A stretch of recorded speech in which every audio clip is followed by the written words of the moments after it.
Today's Bible reading is taken from the Acts of the Apostles, chapter 12, verses 1 to 11. Second reading, St. Paul's second letter to Timothy, chapter 4, verses 6 to 8 and 17 to 18.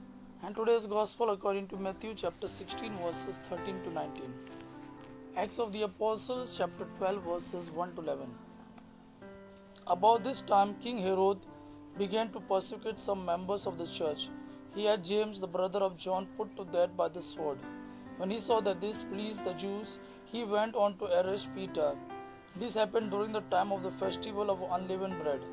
After his arrest, Peter was put in jail, where he was handed over to be guarded by groups of 4 soldiers each.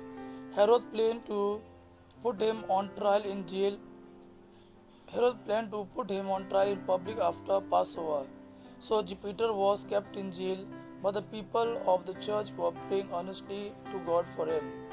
The night before Herod was going to bring him out to the people, Peter was sleeping between 2 guards.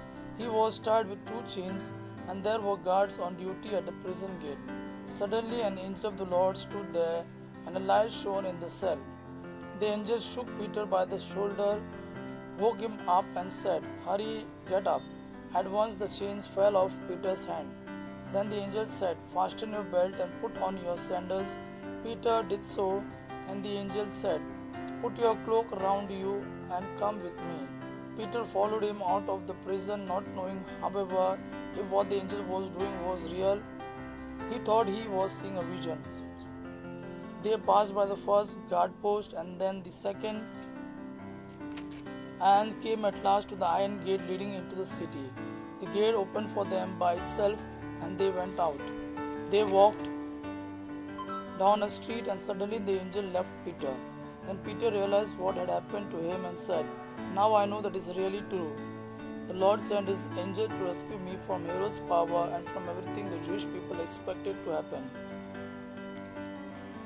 Today's second reading, St. Paul's second letter to Timothy, chapter 4, verses 6 to 8 and 17 to 18.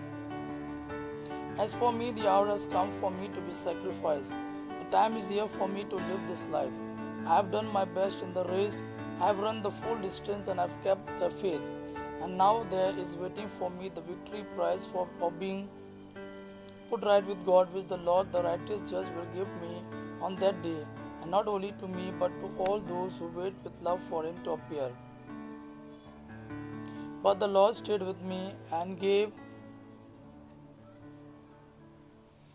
me strength so that I was able to proclaim the full message for all the Gentiles to hear, and I was rescued from being sentenced to death.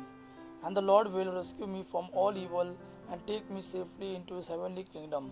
To him be the glory forever and ever. Amen. Today's Gospel according to Matthew chapter 16, verses 13 to 19. Gospel of Matthew chapter 16, verses 13 to 19. Jesus went to the territory near the town of Caesarea Philippi, where he asked his disciples, "Who do people say the Son of Man is?" "Some say John the Baptist," they answered. "Others say Elijah, while others say Jeremiah or some other prophet." "What about you?" he asked them. "Who do you say I am?" Simon Peter answered, "You are the Messiah, the Son of the living God." "Good for you, Simon, son of John," answered Jesus. "For this truth did not come to you from any human being, but it was given to you directly by my Father in heaven. And so I tell you, Peter, you are a rock, and on this rock foundation I will build my church, and not even death will ever be able to overcome it. I'll give you the keys of kingdom of heaven. What you prohibit on earth will be prohibited in heaven, and what you permit on earth will be permitted in heaven." Gospel of our Lord Jesus Christ. Praise the Lord Jesus Christ. May God our Father and His Son Jesus fill you with His mercy, peace and love. Amen.